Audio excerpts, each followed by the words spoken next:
दिवस मना रहे हैं, लेकिन यह आजादी हमें उपहार में नहीं मिली है। इसके लिए एक लंबी यात्रा करनी पड़ी है, आजादी की यात्रा। इस यात्रा में हजारों लाखों लोगों ने अपनी जान की कुर्बानी दी। 1919 जलियांवाला बाग। आज हमारी बैसाखी का दिन है, लेकिन पूरा पंजाब बैसाखी नहीं मनाएगा। हम सब बैसाखी नहीं मनाएंगे।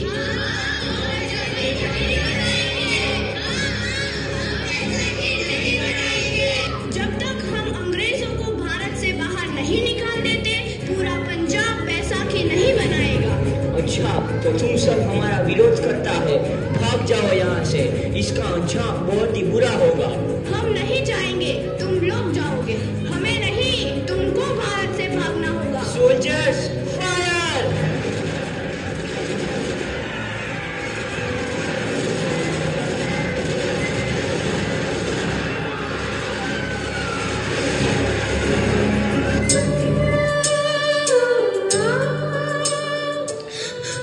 ये जमीन हमारी, ये धरती हमारी, ये खेत हमारे। अभी थोड़ी देर पहले हमारी ये फसलें लहरा रही थी, पर इन अंग्रेजों ने हमारी फसलें बर्बाद कर दी। इन अंग्रेजों ने एक ही झटके में इन सब फसलों को काट दिया।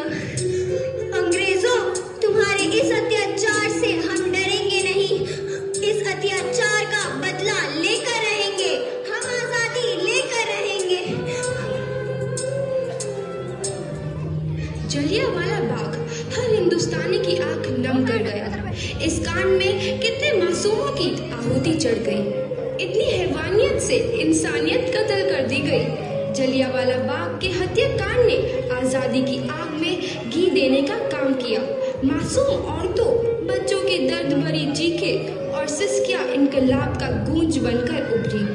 लाला लाजपत राय, भगत सिंह, राजगुरु, सुखदेव सरीखे क्रांतिकारियों ने भारत की इस जमीन से विदेशी दरिंदों को निकाल फेंकने के मंसूबे मजबूत कर लिए। 8 अप्रैल 1929 लाला लाजपत राय के नेतृत्व में साइमन कमीशन के खिलाफ एक भारी जुलूस निकाला गया।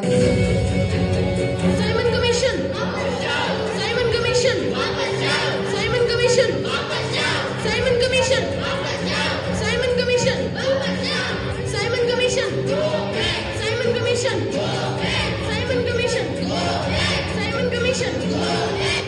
बेवकूफ इंडियंस, तुमको हमारी बात समझ में नहीं आती। Stop this. Simon commission. नहीं मानता। I said stop this.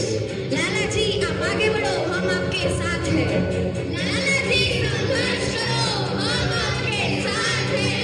Lala जी, संघर्ष करो, हम आपके साथ हैं। लाठी चार्ज करो!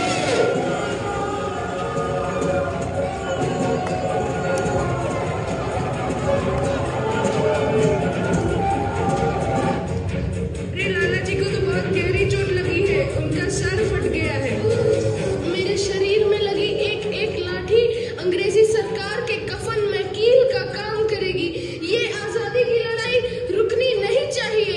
ये जिम्मेदारी मैं तुम सबको सौंप कर जा रहा हूँ।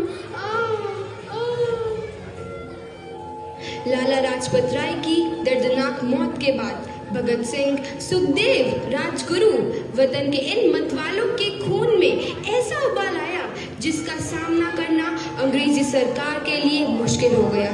अंग्रेजों को करारा जवाब देने के लिए स्कॉट और सैंडर्स को मारने की रूपरेखा रची गई।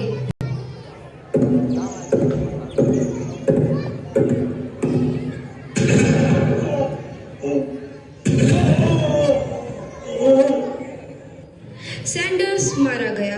चारों तरफ तहलका मचा था। दीवारों पर लिखा था, लाला जी की मौत का बदला ले लिया गया है। भगत सिंह समेत सभी वहां से फरार हो गए।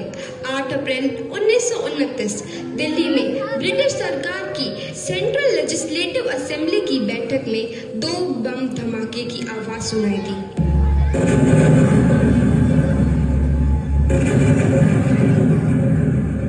इन धमाकों ने अंग्रेजी हुकूमत को हिलाकर रख दिया। इस घटना को अंजाम देने वाले भगत सिंह, राजगुरु और सुखदेव ने अपने आप को अंग्रेजों के हवाले कर दिया। 1930 को अदालत ने अपना फैसला सुनाया। मुलजिम भगत सिंह, मुलजिम राजगुरु, मुलजिम सुखदेव को दफा 121 और दफा 302 के तहत ये अदालत तीनों को मुजरिम करार देती है और इस गुस्ताखी के लिए ये अदालत इन तीनों को सजाए मौत की सजा सुनाती है।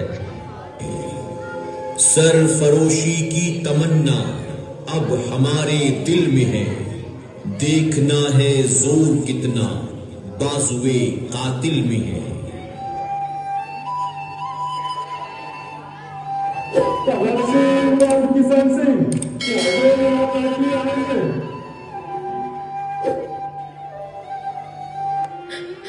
पुत्र की हाल है तेरा? मैं चंगा हूँ माँ, फिक्र करने की कोई गल नहीं। पुत्र, मेरा दिल तेरी तरह पत्थर दिल नहीं होगा। तेरी ये गला सुन के मेरा कलेजा फटे जा रहा है। माँ, मेरा दिल कोई पत्थर जैसा नहीं है, एक वतन परस्त का दिल है जो मेरे देश प्रेम के जज्बे को ताकत देता है। बेटा, मेरा लाल। माँ, आज मेरी तपस्या पूरी होने जा रही है। जे तू रोई तो मैंने तकलीफ होइया। सोच, तेरा पुत्र आज शादी करने वास्ते जा रहा है। फर्क केवल इतना है, वो घोड़ी पर नहीं फांसी पर चढ़ने वास्ते जा रहा है। आज तू क्रांतिकारी की माँ है, कल तू एक शहीद की माँ होगी। माँ, पुत्र भगत, तू इतनी छोटी उम्र में हम सबको छोड़ के चला जाएगा? तूने जिंदगी में देखा ही क्या है पुत्र? मैंने अपनी माँ देखी है जिसने मुझे एक ही बात बताई है कि बेटे, अपने देश के लिए एक बार मरना 100 बार जन्म लेने के बराबर होता है। अच्छा माँ, अब आशीर्वाद दे, आखिरी बार विदाई लेने का समय आ गया है। भगत, मेरे लाल।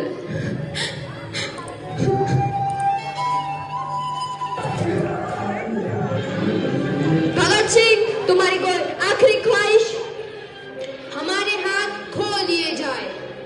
हम तीनों दोस्त एक दूसरे से गले मिलना चाहते हैं। उनके हाथ खोल दिए जाए।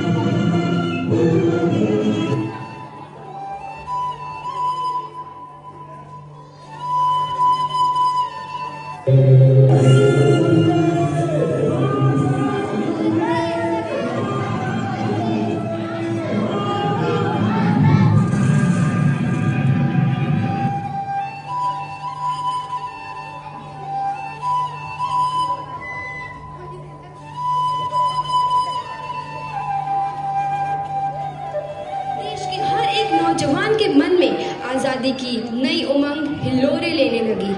अंग्रेजों भारत छोड़ो का नारा जोर पकड़ रहा था। सबने एक आजाद भारत का सपना देखना आरंभ कर दिया था। हर कोई अपने अपने ढंग से इस महायज्ञ में अपनी आहुति दे रहा था। सुभाष चंद्र बोस, रानी लक्ष्मीबाई, तात्या टोपे और मंगल पांडे जैसे शहीदों की कुर्बानी रंग लाई। 15 अगस्त 1947 को भारत आजाद हुआ।